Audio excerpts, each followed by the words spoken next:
And rapidly changing market, speed to insight is everything. AI search is the newest feature on eMarketer Pro Plus. It helps you streamline research, delivering context-driven answers in seconds.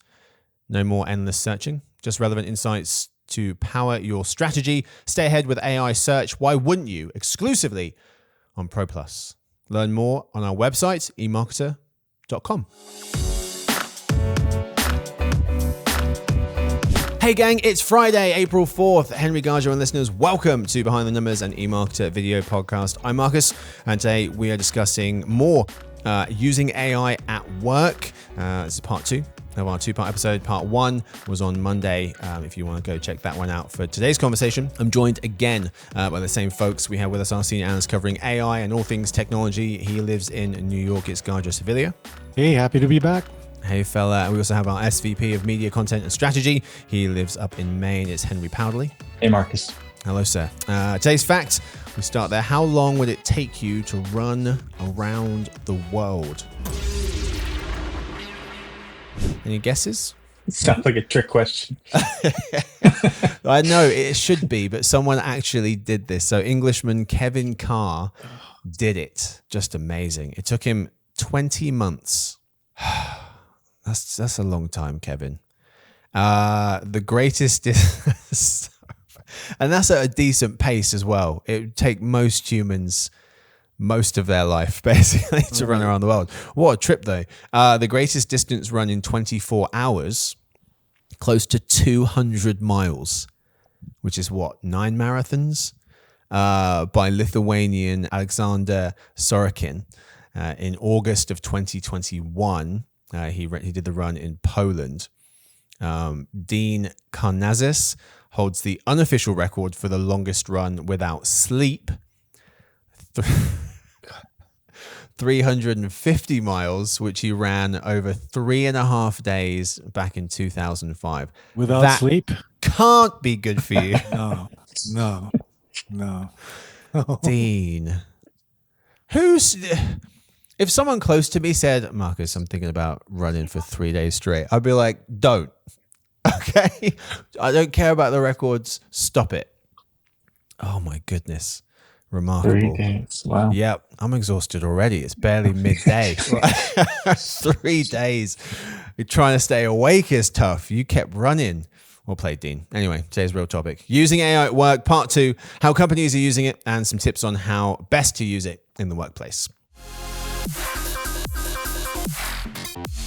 All right, gents, for this one, let's start here. So Stuart, who runs the team, sent me this article, and it was from Grace Harmon, who writes she's part of our tech team, basically. And she's an analyst for the AI and Tech Briefing, and that was a great piece that she put together. Fantastic piece, right? Yeah. 41% of C-suite executives said adopting Gen AI is tearing their company apart and creating power struggles. So this is what she wrote. This is according to Reuters 2025 survey.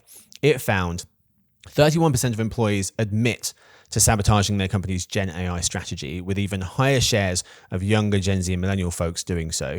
And 1 in 10 workers are tampering with performance metrics to make it seem like AI is underperforming. Why, you may be asking? Grace explains that the main reasons for obstructing Gen AI strategies included AI's risk of diminishing their value and creativity, 33%, fears about AI taking over their job, 28%, and a bigger workload, 24%. Gadjo, I'll start with you. Are we heading towards an employee AI backlash? I mean, I wouldn't say it's wide scale, but okay. I think, possibly in certain situations, certain industries, I could see that happening, especially if, like we said in the previous episode, if, AI implementation is done a bit carelessly, saying, we need to adopt, we need to innovate. But at the same time, if employees are left to their, own devices pretty much, like in this story that Grace put up, it says 49% of executives said employees are left on their own to figure out Gen AI. Yeah. I can see that being a point of friction, because all of a sudden, over and above what they're doing, now figuring out AI and how it makes the company better becomes, something that they need to be taking care of as well, right? Yeah. Yeah, I mean, Henry, we talked about this bit in the last episode about how it seems like a lot of tech executives, the people building the AI, aren't trying to sugarcoat this. Matteo Wong of The Atlantic writing as early as 2016, OpenAI CEO, a leader, founder, co-founder Sam Altman said, as technology continues to eliminate traditional jobs, new economic models might be necessary, such as universal basic income, UBI. He warned repeatedly since then that AI will disrupt the labor market. Telling Mr. Wong's colleague, Ross Anderson of the Atlantic 2003, jobs are definitely going to go away, full stop. AI employee backlash, how likely? Well, I mean, I think it's likely and clearly happening based on Yeah. this survey, and I mean, I think it's the responsibility of leadership in this example to change the perception, because if the C-suite executives in this survey feel like it's tearing their company apart, they're obviously making it a priority while at the same time not giving any resources out to their teams to figure this stuff out. So, Yeah. that's going to leave people feeling, A, that they're just trying to be forced out, or eventually their role will be replaced by an AI. And that's, that could be the case in some positions, but in many that is not the case. I think a lot of this is driven by a need to get more efficient, more nimble, more creative. I would think over the past few years, companies have been asked to do a lot more with less. And Mm-hmm. one of the ways I look at Gen AI is perhaps giving companies a chance to reclaim some of that, mental load back for the thinking, for the strategizing, for the developing, and I think that if they could tell that story more clearly to their employees, there would be a lot less backlash, while at the same time empowering them with resources to be able to learn how to use all of these Yeah. things. Yeah, I agree. I agree with that. I mean, I think the narrative should be that it's a tool that can help augment but not replace your employees. And using AI for things like support or just doing the more menial you know time sucking tasks, Mm-hmm. that could make a big difference in an 8-hour workday, right? Yeah. If Yeah. applied properly, again, right? Yeah, saying we want to take this off your plate and then saying, so we can have you do this other stuff, Right. as opposed to we want to take this off your plate, and people are looking around thinking, okay, well, then what am I supposed to do? There does seem like Yeah. there's to be a chasm. There does seem like there is a chasm between how employees view AI adoption, how they think it's going at their company, versus how the C-suite executives see things. There was a writer survey, we were citing them in the first episode on Monday. They found 70% of executives felt their company's approach to AI had been strategic, successful, and that the business was AI literate. That number falls from 70 to closer to 40% for how employees view their business's AI adoption. So a 30% percentage point chasm between how companies think it's going, higher level people, and then the people on the ground. And so, Henry, it does feel as though the AI use at work, it could end up feeling a bit ad hoc. I was thinking this a few days before seeing these numbers, actually. I was thinking, don't businesses need to outline a clear AI strategy? And then 2 days later, found this writer survey, and in it they had specifically 90% of execs saying their company has an AI strategy. That number falls to 57% when employees were asked. So a big part of this has to be just confronting this thing head on. It's kind of like we were talking about on another episode about kids using AI for homework. It's one thing you can't ignore it. You have to address it and say, okay, if you're going to use it, this is the right way to use it. This is the wrong way to use it. Not just let's hope that they don't use it. Let's kind of ignore Right. the elephant in the room. Yeah, I love that. And I also think the other question is, are they communicating what they're going to do as a company when they realize what they're trying to gain by using AI? If it's time Right. savings, what are we going to do with that 30%? I mean, I could think of three Exactly. positions on my team I would love to hire for in order to grow and do different things. But we're all working under our own budgets and our own realities. And so Mm-hmm. I think that, not to be idealistic, because of course, one side of efficiency is unfortunately, right sizing a business. But on the other hand, it can be, investing in building into business. And so Mm-hmm. I think the communication has to be as clear as possible. Yeah. Yeah. So let's talk about how people can figure out where AI and businesses and employees of those businesses can figure out where best to use AI. A professor and senior fellow at the Stanford Institute for Human-Centered AI, Eric Brynjolfsson, was saying there's always this difficulty of translating even the most amazing, or maybe especially the most amazing technologies into productivity and business value, calling it the productivity J curve, because it sometimes gets even worse before it gets better. He was saying we saw it with electricity, the steam engine, early computers. We're seeing it now. The real challenge, the bottleneck, is figuring out how to identify business value. So, Gadjo, I'll start with you. How do you identify business value when it comes to figuring out where to inject AI into the company? I would try and match AI solutions to certain outcomes. So you're trying to solve problems, right? Whether it's, cost reduction, you could do that through automation, maybe cutting down on repetitive workflows, things like invoice processing, data encoding, taking that into consideration, or even like revenue growth, through, AI-driven personalization, dynamic pricing, chatbots for your sales and marketing. Clearly, you're trying to solve for specific problems, right? And sometimes it's a situation where you could have any types of solutions to fit that, but then, AI is just a convenient and measurable and available tool that can quickly show you that it's working, right? Yeah, yeah.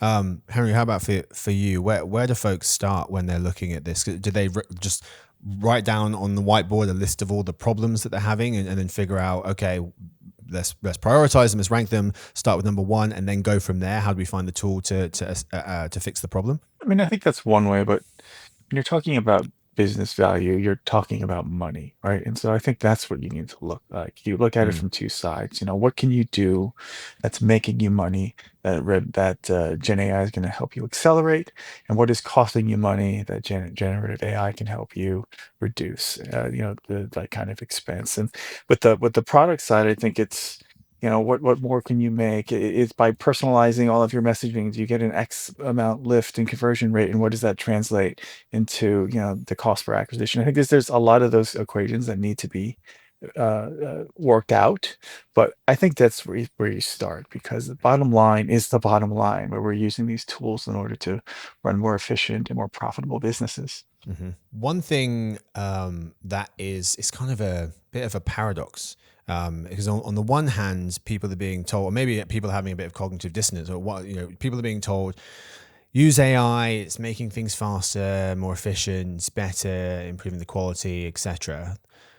But then they're being told, well, slow down, these tools aren't perfectly accurate, and you can't trust everything that you're getting from the answers from these things, because they're hallucinating, which is when they make up answers when they don't have when they can't find the actual one. There was a new study from Columbia Journalism Reviews Tao Center for Digital Journalism, and it found serious accuracy issues with Gen AI models used for news searches. This is an article from Benj Edwards of Ars Technica. He was explaining that the researchers tested 8 AI-driven search tools by providing direct excerpts from real news articles and asking the models to identify each article's original headline, publisher, publication date, and URL. And they discovered that the AI models incorrectly cited sources in over 60% of these queries, raising significant concerns about the reliability, incorrectly attributing news content. Henry, I mean, what do you make of this new study about AI model inaccuracies, and how do people get around this kind of industry-wide issue? Yeah, I mean, I'm not surprised that this is what they saw when looking at news specifically, because when you're talking about news online, it is a much completely different ecosystem than informational, queries, like things that Wikipedia or content marketing sites are going to show. Like the news landscape is full of small players, scrapers. I mean, I think even the study cited how often that Yahoo News was the source, which was just aggregating the original source of news. So Yeah. Hmm. I think the language models already have a challenge when it comes to disseminating the most authoritative news sources for these queries. And at the same time, a lot of the top publishers that perhaps have the most trust and authority are blocking these crawlers in their Hmm. Yep. robots.txt protocol. Even though the study did note that they did find some instances where they were going around it. I just think it's a really complex environment, and I'm not surprised that the language models are struggling with it. Hmm. And it's more problematic because the language model doesn't say "I don't know" when it's Yeah. confused. It makes up an answer, It and I makes think it that up. was one Yeah. of the problems that they noted in the study as well. Hmm. Why is that? Why can't these models just say, I don't know? I think they're just programmed to have answers and solutions, right? Hmm. Yeah. And rather than saying, no, I don't know that or I can't hack that, they'll give you something that's less than useful at Yeah. that. I Uh, mean, that's people, though, isn't it? I mean, I can't remember. It's hard. I feel like conversations with people, it's very rare that when you ask someone something, they say, I don't know. They'll confidently just kind of say an answer and then you kind of run with it, or they'll kind of talk around an answer and try to figure out in real time. So, and these things are designed by people. So maybe it's just a reflection of society is that people don't ever say to you, I don't know. Yeah, and you know what? Even voice assistants hit that wall. If you talk to, you know, Yeah. to Google or Siri, if they don't know, Yeah. they'll just say, "I don't know, but I found this on the web." Yeah. In other words, figure it out Yeah. because this is all I have, right? Yeah. But I guess the language models don't have that built into them, so Yeah. they Yeah. need to reason an answer. As with anything, the data readiness is the huge Hmm. factor there. So Yeah. are they using clean, structured data or just basically rehashed, aggregated news, Yeah. which Yeah. in itself Um, is problematic, right? yeah. Um, let's end the conversation with some tips for using AI at work. I'll start with two from Alex Fitzpatrick of Axios, recently outlined five in an article. I'll give you two of them. Be specific. The more precise you can be with your request, the better the outcome. And then number two, follow up. He says, if your AI's first output is off the mark, try a follow-up request with instructions for improvement. And again, be specific. It's two from him. Henry, I'll go to you first. What two would you offer? What two tips would you offer on how best to use AI at work? One of the things I've been really experimenting with, and it's been helping me a lot, is using audio as the interface. And Hmm. that means like recording myself. So that, somebody wants me to write them a proposal. Rather than just opening a blank page and starting to kind of type away, what I'm starting to do now is just hit record on like an Apple Note and transcribe the whole thing and just talk for 30 minutes, talk out all of my ideas, and then give that transcript to something like Claude and query it and use that to try to come up with an ultimate proposal. I've been using that for longer form things. I've used it for writing a newsletter. I find that it is a huge time saver, and it really just kind of takes that blank page syndrome out of the Hmm. equation and just lets you kind of go. So that's tip number Yeah. one. I think Uh, that's a really interesting one. And that's something that people say you should do in when you're speaking to a person as well. They're like, get your ideas out there, talk them Yeah. out, talk them through. So that Yeah, and seems not everybody makes a lot can of do sense. that by typing. I mean, there's a bit more. It's Yeah, more imposing to be staring at that blank page, but I found yeah, that just recording yourself is great.